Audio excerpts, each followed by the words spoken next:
maybe you have been putting off involving them in a particular sport or activity because you just don't have the time. You're not able to pick them up, whatever. But your child really keeps talking to you about it. You know that they're very interested in it. So this is a good indication that you do need to seek support so that you can be able to involve your child in the activity that they want, because we don't know. It might be a direct link unto what hooks them into learning, what helps them stay on track for learning, keeps them motivated, or even a career path later on. Hi, thank you so much for joining the Falling for Learning podcast. I am TD Flenaugh. We have this podcast to help parents and caregivers with having the resources, strategies, and tools needed to make sure that their children are on track for learning and to stay on track for success. Hello, thank you for joining us. So we're going to talk about building a village. So some people are single parents, some people are solo parents, and some people are in a traditional husband-wife or two partners relationship raising a child.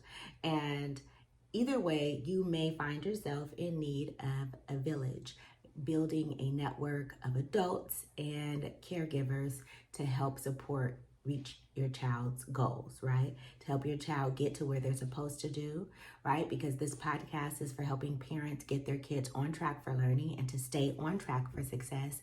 And part of that is understanding that we as parents may not be the only person that could get that done, or we can't do it by ourselves. So enacting a village to help your child reach their goals is really important. So that village is based on what your child needs, right? So you may be a parent who works in certain hours where you can't do the pickup or the drop off of your child at school, or their different sporting events or their different activities. So of course, you may need to get someone to support you in that, right? Making sure that they are there to pick them up. You may, on the other hand, may be able to do the pickup or drop off, but maybe you're not able to attend the ceremony, the award show, the performance based on work or something like that. And so again, the village would be very helpful for that. Other times we need village members to help with a skill that we don't have, that we're not able to cultivate with our child. Maybe we're not very good at math. Maybe we really know how to read, but exactly how to support them with their reading, we don't have that. Again, as they get older, maybe you need them to learn how to drive, and maybe you don't have the nerves for it, right? Your child doesn't have a knack for it. It's very difficult. So you just can have somebody else in that village to support you. Now, the village can be made up of relatives, of course, but it also could be friends and family members to help support you with your child. Now, we often think about babysitters and stuff like that, but you don't have to have a village person to be a babysitter. They could be tutoring your child with math because that's their strong suit while you're home. So you don't have to be out of the home when they're doing this or away from them because, that just may not be what is needed. But it may be a babysitter, of course, but it may be someone who's just there with the family and supports in that way while you're there. Sometimes we need help with cooking or cleaning or something like that. And so the village may not be directly involved with your child, but maybe help you do other things that is going to help clear the way for you to be there for your child.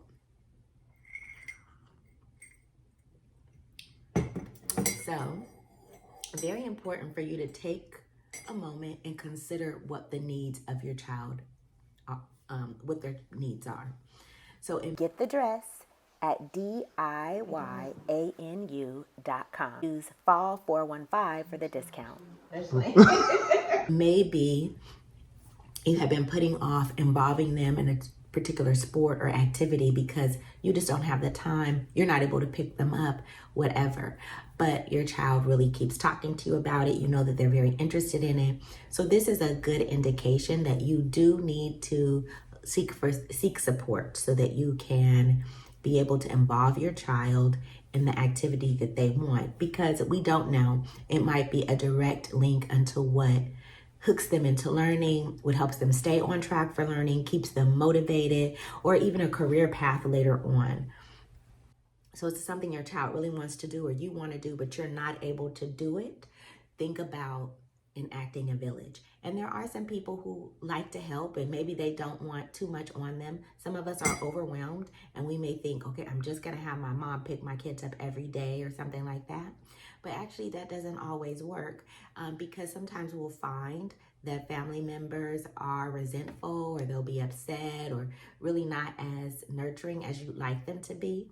So maybe that person will help once a week or twice a week, but you don't want to overburden them with it. And then you want to look out for who else can do it. So to give you some ideas, when my daughter was very young, I really didn't have a lot of family members in where I lived. And I had my sister, and she, at that time, wasn't very reliable. She was very young and doing her own thing. And it is what it is, right? Sometimes people are around, but they're not able to help, or maybe even willing to help depending on their schedule or just where they are in their life.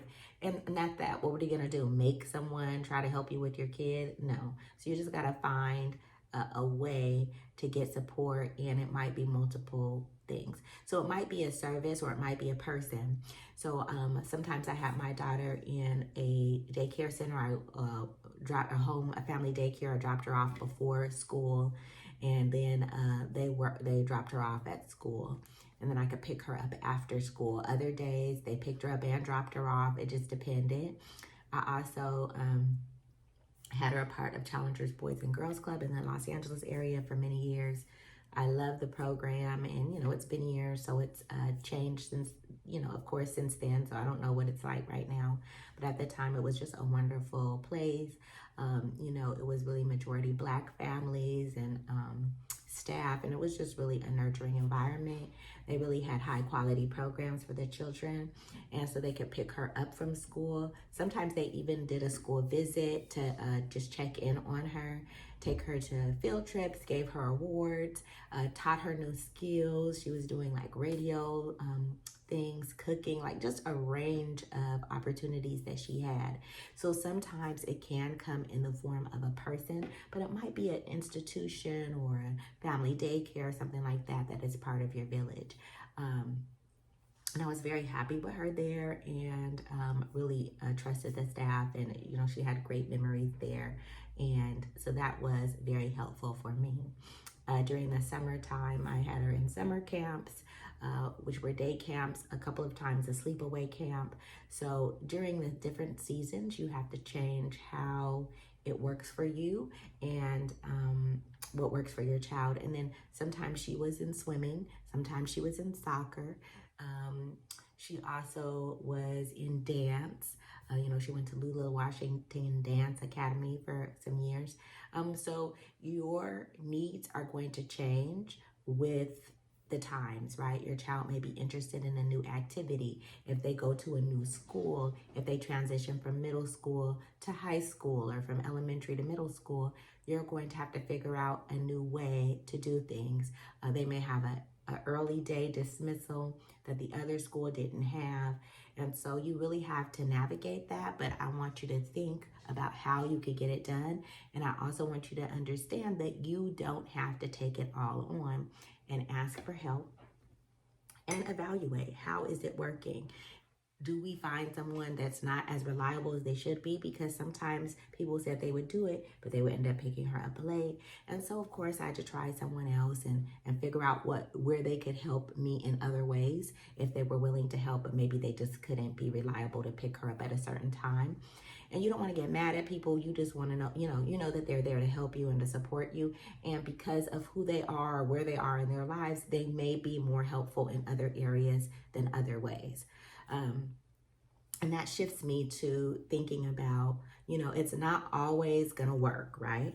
It's not always going to work out the first way that you choose for them to help, to maybe be a pickup or someone who could drop off or whatever.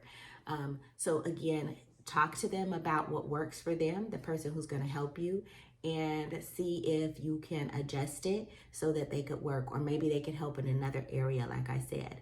And they may also, as they're helping and navigating with your child, they might be bringing up some topics and ideas and information and suggestions that you're not going to like to hear. I'm going to pause. Let's sip my tea. Yeah, so sometimes they're going to bring up things that you don't want to hear. They're going to say, you know, I noticed this about your kid. I noticed that they're doing this. You need to maybe nip this in the bud that they have going on. I see a really bad habit that they're developing. And depending on who we are, and if obviously we're always going to be defensive of our children, right? But really think about where the message is coming from. Is this someone that you trust? Is this someone who's had your back? Is this someone who has, you know, your child's interest at heart? And be open to listening. Obviously, you are the parent. You're going to make the ultimate decision about what needs to be done. But if you're hearing it from them, and then you're hearing it from multiple people, a lot of times you might hear it from the school, you might hear it from different places, then you know, okay, this is an issue that you need to address with your child, that you need to try to make sure that they are getting their needs met. And we may not always want to hear it. So again, pause, take it in, think about it. Try not to be defensive. They're there to support you. Join us for Well Educated Wednesdays every Wednesday on Instagram Live at Falling for Learning. It is a free parent question and answer session where parents can ask questions, learn about resources, strategies, and tips to make sure their children are on track for learning and stay on track for success. That's every Wednesday on Instagram Live at Falling for Learning. We look forward to seeing you and helping the next generation thrive. Think about where this message is coming from. Think about if you've heard it from other people, if you've noticed it yourself, right? Sometimes they're confirming something that you've already seen in your child, an issue that needs to be addressed. And sometimes it's a blind spot. You didn't know anything about it. You never heard about it. You never thought about it. And you're like, what? I never noticed my child was like this, or that there was an issue with this. And so, you know, do your own observation. Figure it out. It doesn't make sense. Is there some validity to it? Or is this person just, you know, very picky or anal? I don't know. But really try to think about it in an objective way. Not that you're offended. I can't believe they talked about my child or whatever.